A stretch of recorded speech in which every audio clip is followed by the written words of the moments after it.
crossing dimensions of time and space. With technology beyond our comprehension, could they be watching? Could they be waiting? We're not having nightmares. This has got to be real. Could they already be here?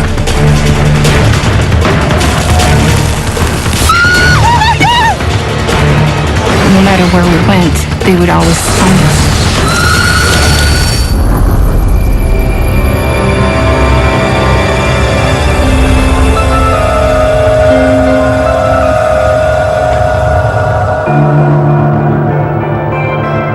Aldergrove, British Columbia. Located in the fertile Fraser Valley, it's an average working-class town where everyday life is simple and good. When my husband and I split up, then I decided that I wanted a better life, a quieter life for my children, somewhere where I felt they would be safe. So decided to look at Aldergrove and move there. It's very cunning indeed. The night of the 17th of July, 1991, started just like any other. The kids were in bed, they were asleep, and I had a friend who came to visit me. He'd actually talked about marriage at that point. Thank you. There you go. Oh, that's the way I like it. It was quite warm, so we decided to go outside on the back patio just to have our tea out there. It's a nice, beautiful, summer night. Oh, beautiful night. Oh, it's nice out here. Your scalloped potatoes are incredible. Thanks, it's the cream. And I remember all of a sudden feeling this strange humming in my abdomen. And I said, "Do you feel that?" He said, "Yes, I was going to ask you if you felt that." Okay, what is that?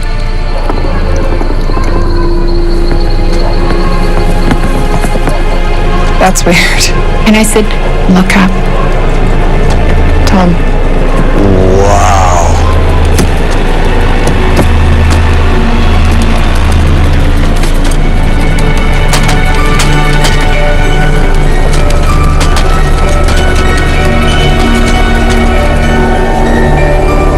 This thing was about the size of a football field, if not bigger. It was cloaked, and I say that because the only way that you could see the exact shape of it was that it blocked out the stars. That's crazy. There were no lights, no sound, and it was just floating along, and then it stopped dead on a dime. I felt claustrophobic, and I said, "Well, is it going to stop coming down?" He couldn't handle it. This is dangerous. We should go inside. Come on. Let's go inside. "I'm out of here. I'm going inside, and you'd better come in with me." He ran inside. I stayed there. To me, it felt like maybe 2 minutes, 3 minutes at the most, and I was just watching it.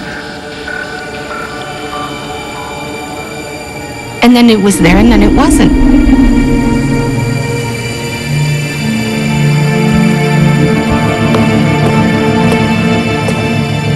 There you are. He just said, "Where have you been? Where'd you go? I've looked all over for you. You've been gone for quite a while." What? I've been right here. I'm watching whatever that was. Listen, I came out with the tea and you left. I said, "I didn't go anywhere." What are you I looked talking everywhere about? for you. I went into the woods. I went to the end of the driveway trying to find you. An hour. I said, "I was outside, just for a few minutes." And he said, "No, you've been gone over 45 minutes. I said, "That's impossible." Tom, I've been standing right here looking up at whatever that was in the sky. Yeah, for I'm an telling you, I was only out there 2 or 3 minutes. I think you're just, a little nervous about this thing you saw. And he said, "No." He said, "Look at the clock." I thought I should stick around because the kids would be by themselves while you were gone. You've been gone almost an hour, 45 minutes. And he said, "I didn't know what to think." And you just disappeared. There's no explanation. I've been standing here the whole time, Tom. Tom, you went inside, you put the teacups down. I have been standing here. This disappearing act is just not, it doesn't What work. are you, Tom? I had no idea where I'd been. After that happened, he never came back again. I got a phone call, "I'm sorry, goodbye." Yeah. And it's like, okay, well, what do we do with this now? What we witnessed was this huge boomerang-shaped ship. It was probably over the size of a football field big. And who do I tell? You're not sure you want to contact somebody and tell them about it because you don't want to be ridiculed. But things didn't match up. Things weren't right.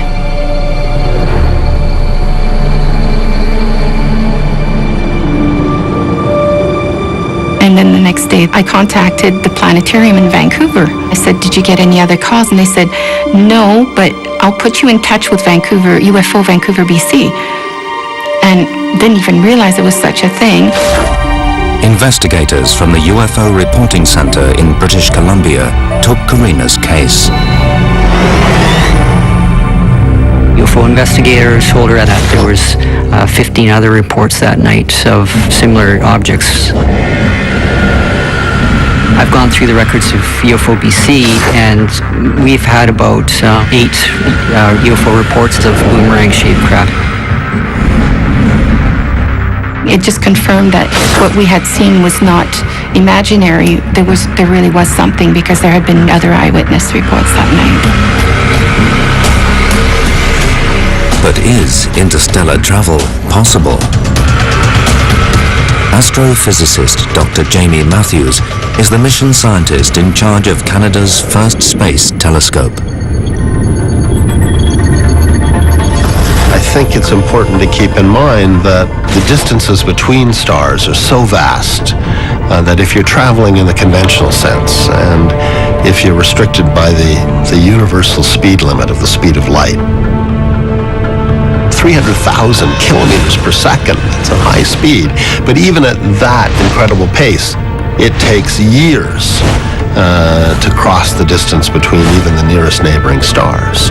Our fastest space probes would take tens of thousands of years to reach the nearest neighboring star. So if people had a real intuition for interstellar distances, they would probably think more carefully about how likely it is that aliens are traversing those distances to visit us, and how often they would do it. I'm not saying it's impossible, but it's not as easy as it looks. But is interstellar travel the only way aliens could visit Earth?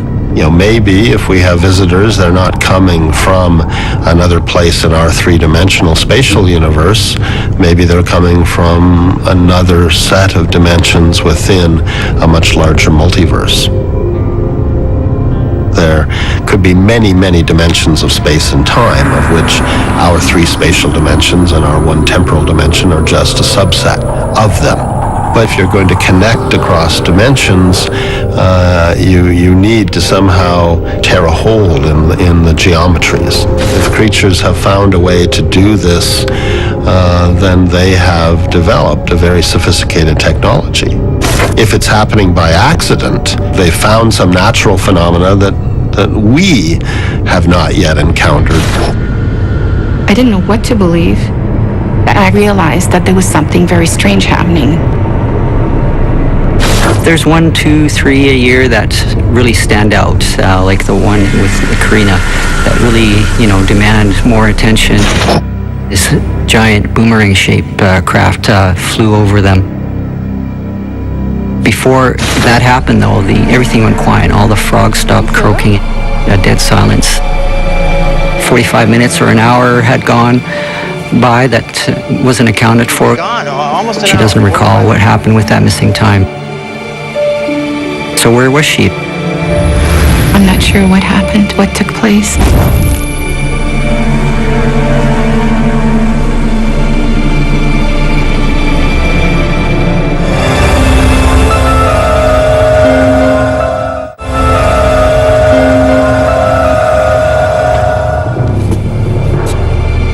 In July 1991, a massive object hovered over Corina Sables' house in Aldergrove, British Columbia, Canada. That's crazy. Corina learned that she had disappeared for more than 45 minutes, missing time that she couldn't account for. There you are. Yeah, I'm Tom, I've been standing right here looking up at whatever that was in the sky. Yeah, for an hour. An hour, Tom. Okay, this is really weird, because this now makes me think of what happened as a child. didn't really know what name to put to it, what it was.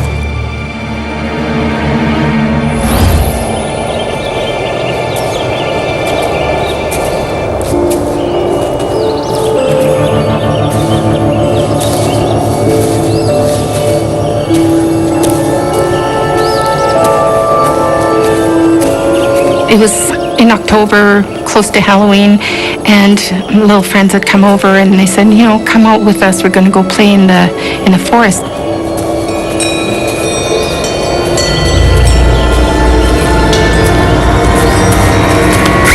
Haha, you're it. Don't scare me like that.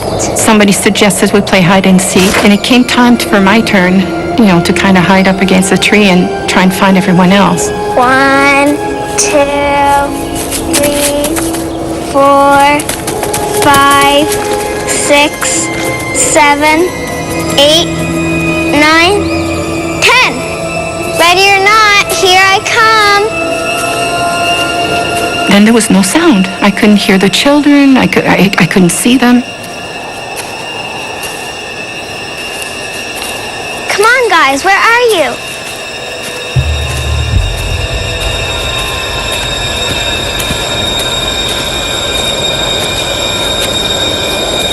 All of a sudden, it was like a strange musty smell came around me, kind of enveloped me.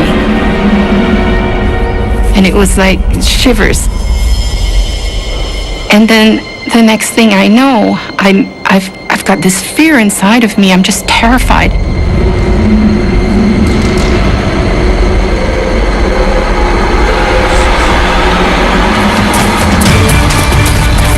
I don't dare look back to what's following me, but I know something's behind me.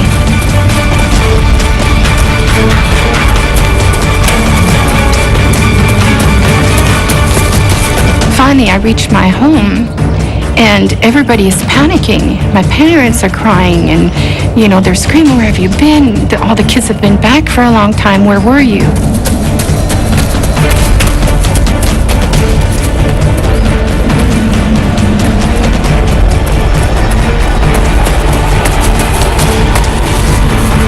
To this day, I have no idea where I was or what happened, but I know that there was time missing.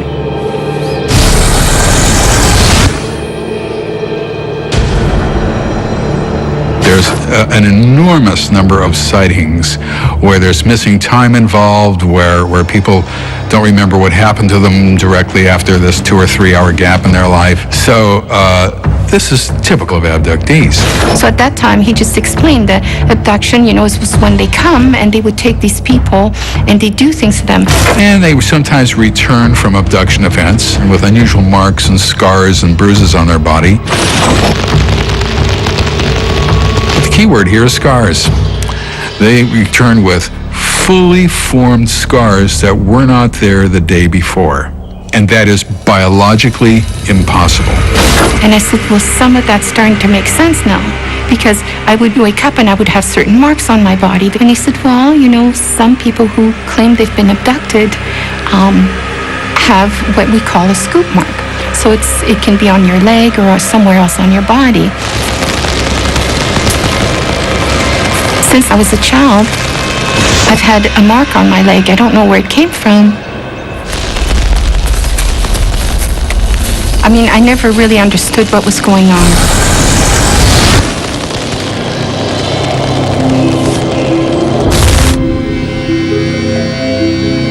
I went and saw a doctor, and I asked him to check it out to tell me what he thought it was. He didn't really come up with a specific answer. Was the unexplained mark evidence of an abduction experience? Well, definitely you question yourself. I never have taken any drugs. I didn't drink. I still don't. You feel absolutely and totally alone because you don't know who's going to believe you. I mean, if I was listening to someone else at that time, I would have said, I don't know if I should believe this. Over the next few weeks, Corina tried to put the sighting behind her. I had put the children to bed and I went to bed myself, and I just, you know, closed my eyes.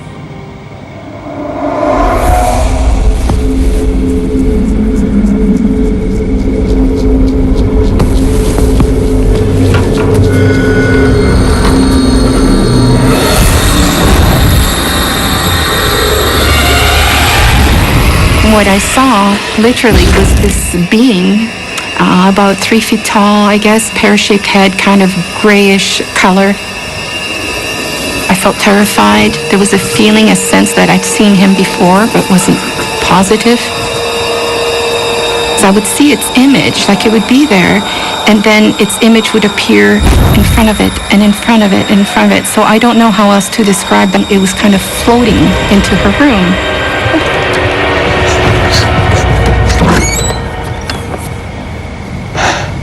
It's here, it's got to be here. I saw it come in here.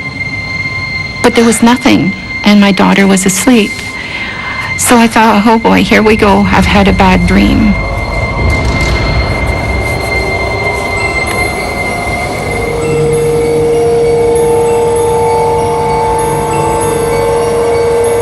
I seriously thought of putting myself in a psych ward.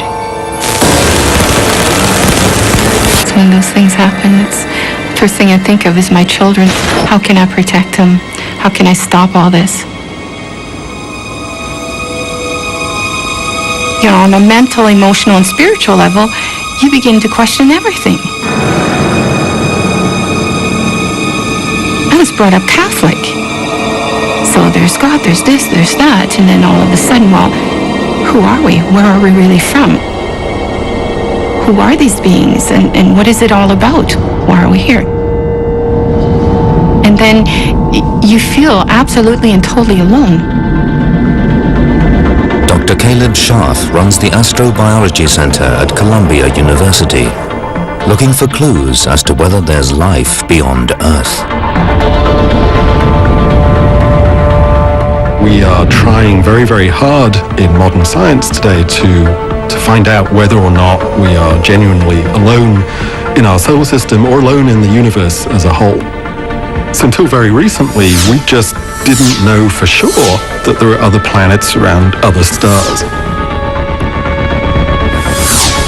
With modern technology, we've been able to eke out the signatures of planets around other stars. The fact that there are so many planets out there is quite surprising, because it means that planets form incredibly efficiently in this galaxy and probably in the universe as a whole.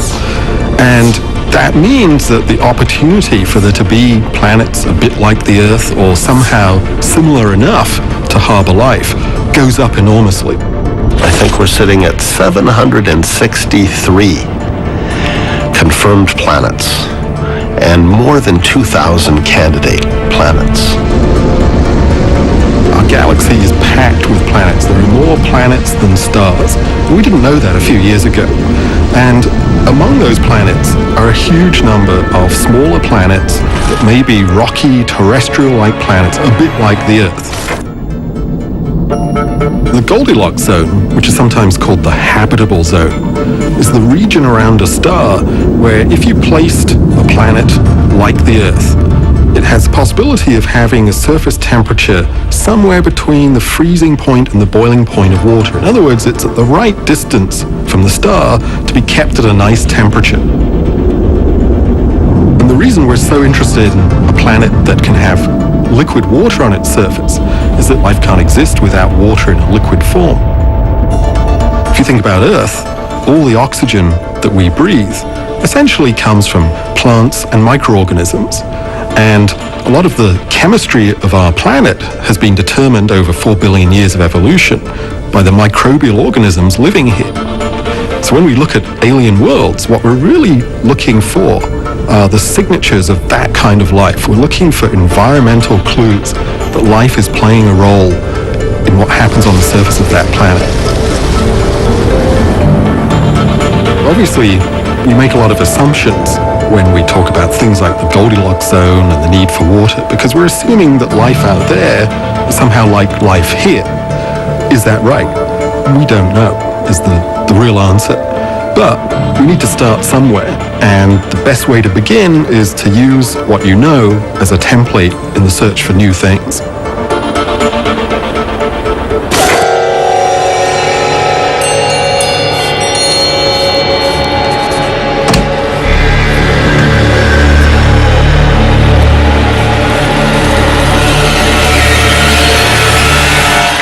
Grandma?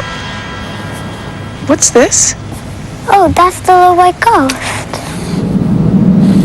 A little white ghost? Who are these beings, and what is it all about? Well, he comes into my bedroom sometimes, and he scares me a little bit, but he doesn't hurt me.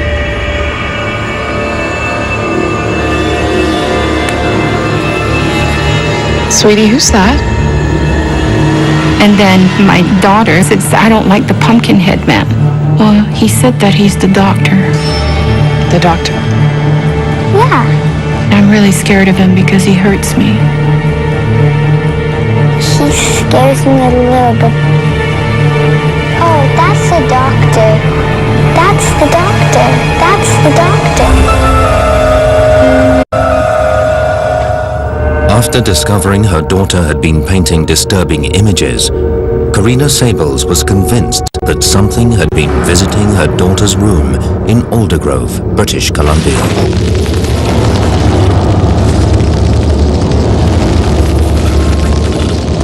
Our perception of aliens in writing, in film, in television is all governed by our perception of ourselves. And so we try to have wild extrapolations, but really we can't because we have only one example of complex life here on Earth. Alien life may not look so different from us. It may have 2 arms, 2 legs, 2 eyes, and so on, because that is a natural solution to the problem of having a functioning organism. Life has to subscribe to the same rules that govern us here. The laws of physics, the laws of chemistry and biochemistry and so on. But how they manifest themselves, you know, how you go from simple organisms to complex organisms, it seems logical to us based on what we know about life here. We're saying, okay, you know, well, they've got to have like 2 eyes and stereoscopic vision. They should have 2 legs to balance themselves, you know, or whatever. But you know, who knows? The other side of the coin is that evolution is a much more random process, in which case there could be alien life out there that has no resemblance to us whatsoever, but it senses things, it moves, it thinks, but it does it in a very, very different way. That too is a valid viewpoint. We just don't know yet which way it's going to go.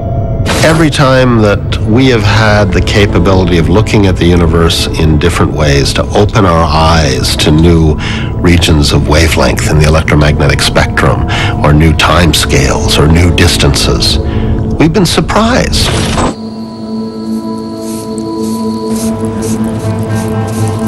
Oh, that's the little white ghost.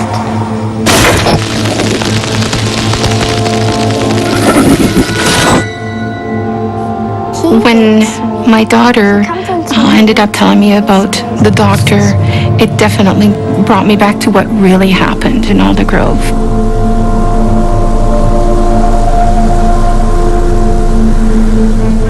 And all of a sudden, all these pieces of the puzzle were being put together.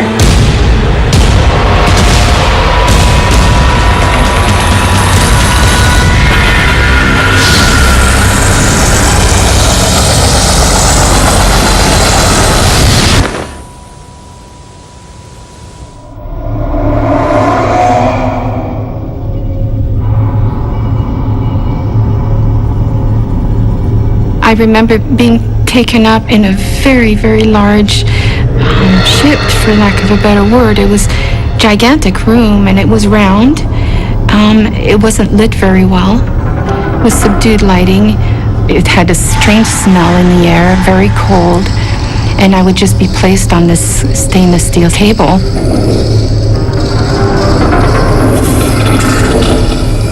All of a sudden, to my left, this tall being with very bony structure started approaching me.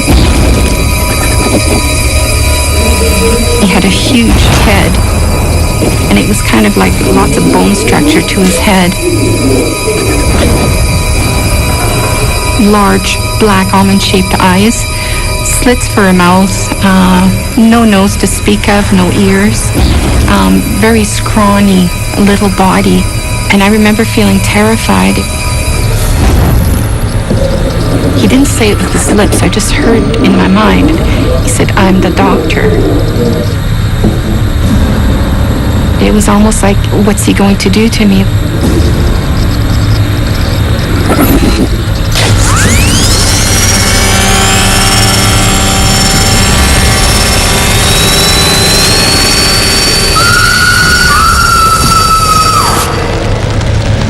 Dr. David Jacobs has spent 25 years researching abduction events. A typical abduction event is a person is taken out of their normal environment. They're then placed on this table and they have an examination of sorts. And I say of sorts because it's not a normal kind of examination. Routinely, sperm is taken and eggs are harvested.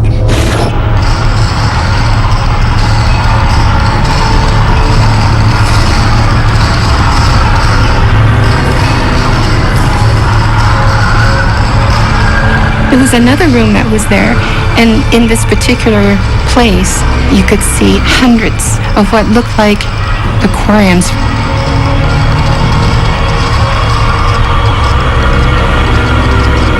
And all these fetuses were in them. And I remember thinking, oh my God, and realized that they're coming, implanting women, and then they come back and they remove fetuses from us. And this is what virtually all women say. And the goal is the production of these hybrid human-looking beings, cross between alien and human.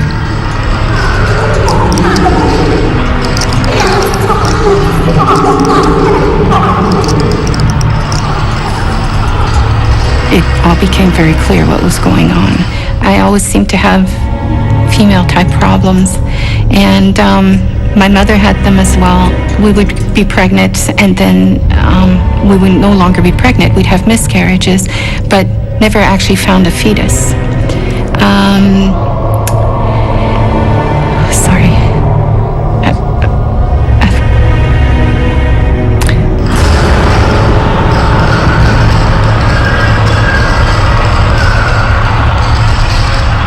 And that's when I clued in, like, this is going from generation to generation.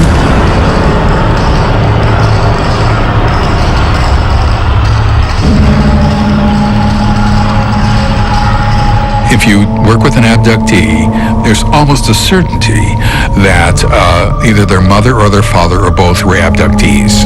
Now, if that's the case, and it's intergenerational, it also means, it works the other way, it means that the children will be abductees.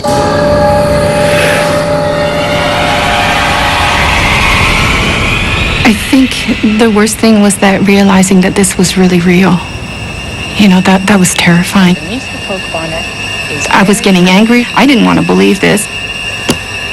How do we get away from them? What can I do? How can I stop all this? I have to do something to protect my daughter. I don't want something happening to her. Looking for a safe haven from the haunting experiences in Aldergrove, British Columbia, Corina Sables packed up and moved her family to the heart of the Okanagan Valley. One morning I just woke up and something told me, grab some boxes, you're moving. And I can't explain it any other way. I know it sounds silly, but that's the way it felt. And for the next 12 years, Corina and her daughter found peace. Kelowna is like the U.S.'s California. Very warm weather, semi-desert. Summers are great.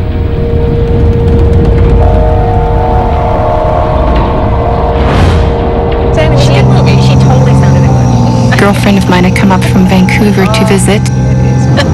I thought she was not bad. It was about like 5 to midnight or something. It was quite late, and she was leaving the next morning. I thought she was good too. Yeah, she had a good accent. Suddenly she said to me, why don't we go stargazing? But I thought, it's really late. I don't think we're going to do this now. She was so insistent that I just gave in and said, okay, all right, we'll go. I haven't gone stargazing since the last time I saw you. It's so much better than Vancouver. There was no moon that night. Those street lights where we ended up going, it was pitch black, beautiful stars out. So I pulled over on the right side, we parked. Here, look at this. Let's pull up right here. Okay. Oh, it's perfect. Okay. This is great. I know. Oh, it's beautiful in here, Shirley. Oh, my God. And I've got my 1.5 million candlelight checking for bears and cougars because they had sightings in that area recently. It's beautiful out here. Oh, so nice. Yeah. It's good to be out. Oh, it is. Oh. All right.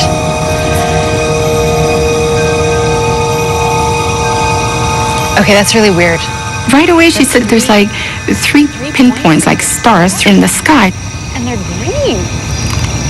They're neon green. They're coming together in a triangle, but they're green. I don't know. What is that? Airplanes don't do that. Helicopters don't do that. Something's going on. They're moving in. I turned on my light just because I was scared. When I first saw the eyes, I thought, okay, it's deer. And then reality checked in and I went, no, these aren't animals. This is something else.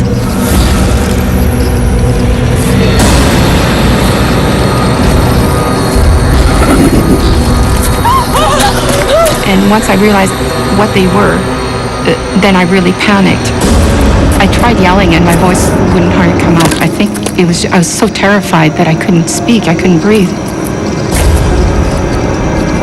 And I'm trying to tell her to get back in the car. I'm trying to get back to my door, but it's like I'm going in slow motion and that I'm walking in quicksand.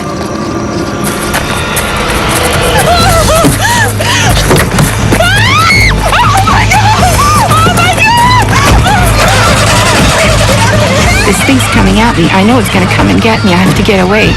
Oh, my God!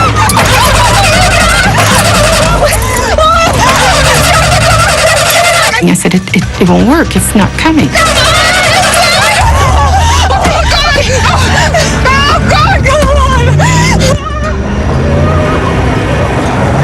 I don't believe what just happened. What's going on? What's going on? And then we just headed back towards town. Oh my God, we have to get away from them. What are you talking about? We have to get away. We have to get away. What are you talking about? God. Oh my God. Oh my God, it's right behind us. We're going in here. I said, I can't go home. I can't take these things to my daughter. I said, I don't want something happening with her. I said, we have to keep going. We're going to go park somewhere and wait till this thing leaves. I went down the road further, up the mountain, where all these orchards are.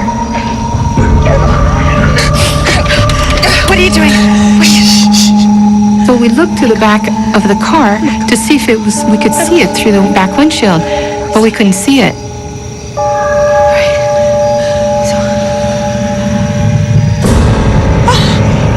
And it was above us. It was above the vehicle.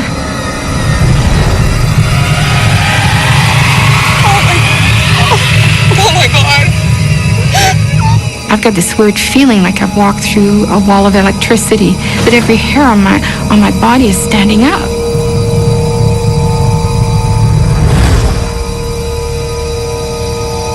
It's gone. Okay. What's going on with your clock? Corina, why is it saying that? Why is it saying... Oh my gosh. Why is it an hour off? She mentions to me there's an hour's missing time and we just got there. How can it be that an hour's missing? Why is it an hour off? Why is it... Oh my God. Why is it an hour ahead? We have to go. We have to go. My daughter. My daughter. Oh my God.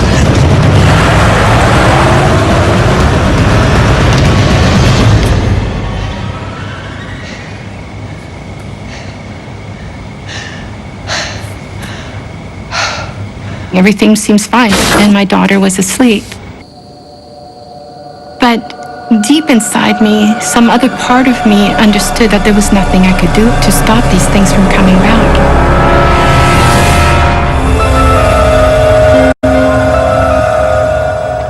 3 points? Like they're stars?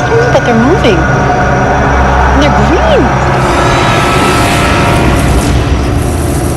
On the 27th of July, 2003, Corina Sables believes she and her friend Shirley experienced a terrifying alien close encounter.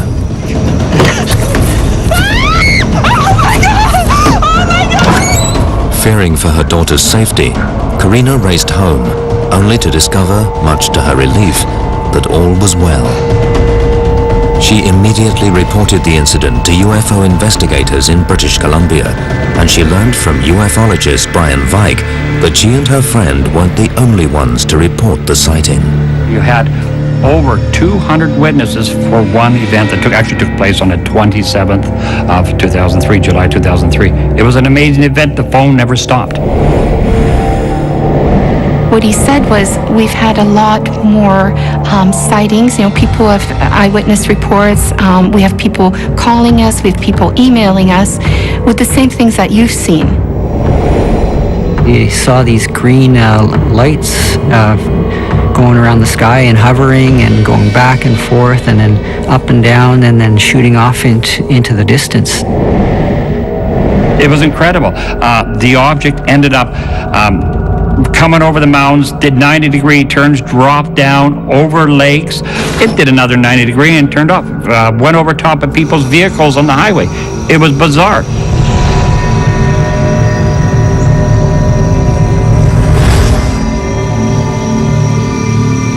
Dr. Darl Stein studies atmospheric phenomena that are sometimes mistaken for unidentified flying objects. The meteor is a small lump of material that has come loose in the solar system, that's become bound to Earth by gravity and plummets into Earth because it doesn't have enough speed to keep it in orbit. As it plummets to Earth, it eventually interacts with the atmosphere and burns up.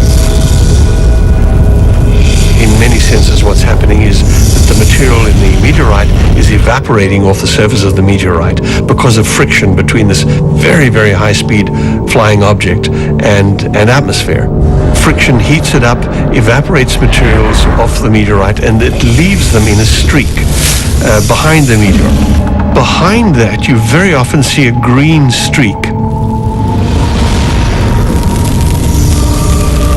So you'll see the meteorite head, a white streak behind it, and then a green zone, and then eventually darkness. And that'll always be in pretty much a straight line. Who knows what height it was, how low it was, whether it was a large fragment or a small fragment low down.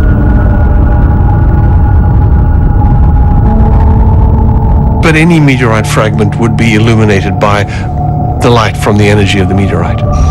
But Corina and her friend Shirley saw more than one neon light in the sky that evening. There were 3 of them, and they were positioned in a triangular formation and kind of going around, moving in strange directions. Some skeptics want to say, well, you know, it could be this, it could be that.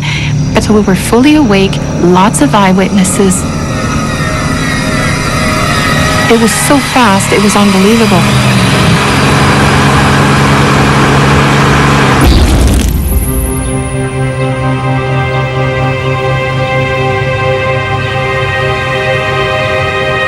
The next morning, Corina suffers from an intense headache. I'm just sitting there trying to figure out what happened the night before. Morning, Shirley. My friend gets up and she said, you know, I really don't feel well this morning. She said, something's wrong. How did you sleep last night? I don't feel well at all. Yeah, I have a bit of a headache, too. Yeah, I just feel like there's something wrong. A headache, I feel... Big excitement last night, maybe? I don't know. Oh my gosh, Shirley. Oh, yeah, my your nose is bleeding. Oh my God. Oh God, that's awful. Oh, Shirley, that's terrible. My nose? She's got a bleeding nose. Like, I've seen bleeding noses before. It was quite intense. And she says, you know, something's wrong. She says, I've got pain down my back. I've got something wrong with my back. Actually, it really hurts. I feel like I don't know what I did. It's a bruise or something. Oh, jeez, Shirley, you're burnt. You have a burn on your back. And it was a big circular, what looked like a radiation burn. Oh my God, it really hurts. How did you? I don't know. It really hurts. Hi, sweetie. I don't feel so good. Nikki, you look awful.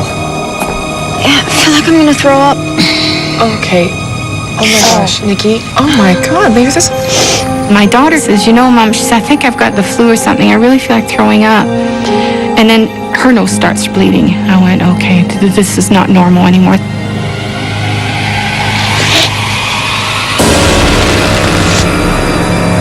It hit me like a ton of bricks, and I went, no matter what I did to try and keep them away, they still got to her.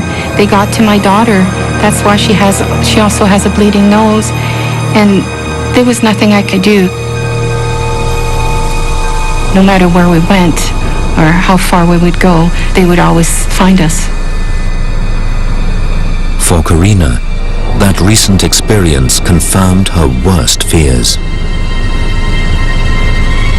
The last experience left me pretty raw and open again, to remind me that they are in control, or that they can still come and do what they want, and that there's nothing I can do about it.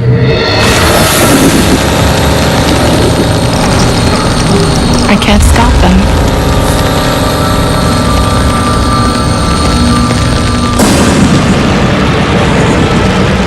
No matter where we went or how far we would go, they would always find us.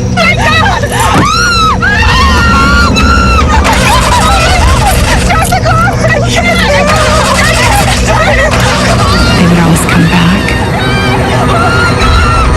Abductees lead very unusual lives. They know that a whole series of bizarre things have been happening to them.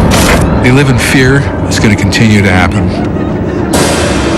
Stay up awake all night long. A lot of people can't go to sleep at all without the TV on, without lights on. Some people can't go to sleep without a knife or a gun underneath their pillow. So I wish more people would come forward and say that they're abductees, and we need them to do it en masse. I'm not here to try and prove or make people believe that these are real and this has really happened.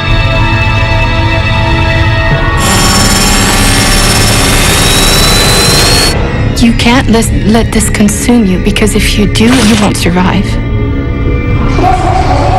If I'm 50-something and I'm still here,